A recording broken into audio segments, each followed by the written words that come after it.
New York March marks 27 years of CCP's persecution of Falun Gong. New York City, several hundred Falun Gong practitioners gathered for a parade through the narrow streets and alleys of Manhattan's Chinatown neighborhood of New York City July 19 to raise awareness about the persecution of the spiritual practice in China. Beautiful breezy 80-degree temperatures brought out many shoppers and tourists visiting Chinatown. Many onlookers stopped to take video of the hundreds of parade attendees holding large banners who passed by in bright yellow shirts. Soccer jersey-wearing World Cup fans were among the parade observers, with the World Cup final set for 3 p.m. the same day, just miles away at MetLife Stadium in New Jersey.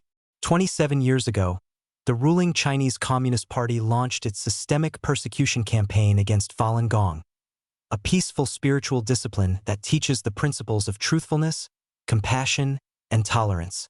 The CCP sought to turn Chinese society against Falun Gong to undermine support among Chinese people in China and abroad. In the following years, practitioners around the world have spoken out.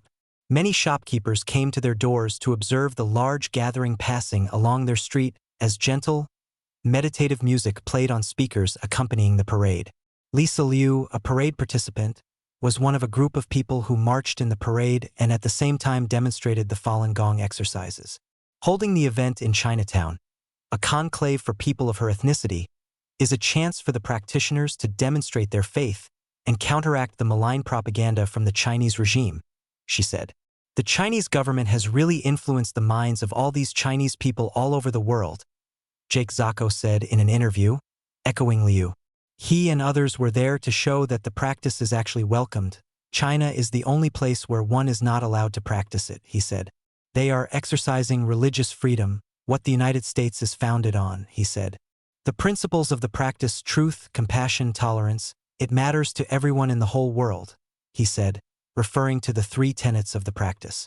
So the fact that that's being persecuted really affects the whole world. On July 20, 1999, Falun Gong practitioners were arrested en masse, the beginning of a campaign that has resulted in untold numbers of prisoners of conscience tortured, brainwashed, and even killed for their organs.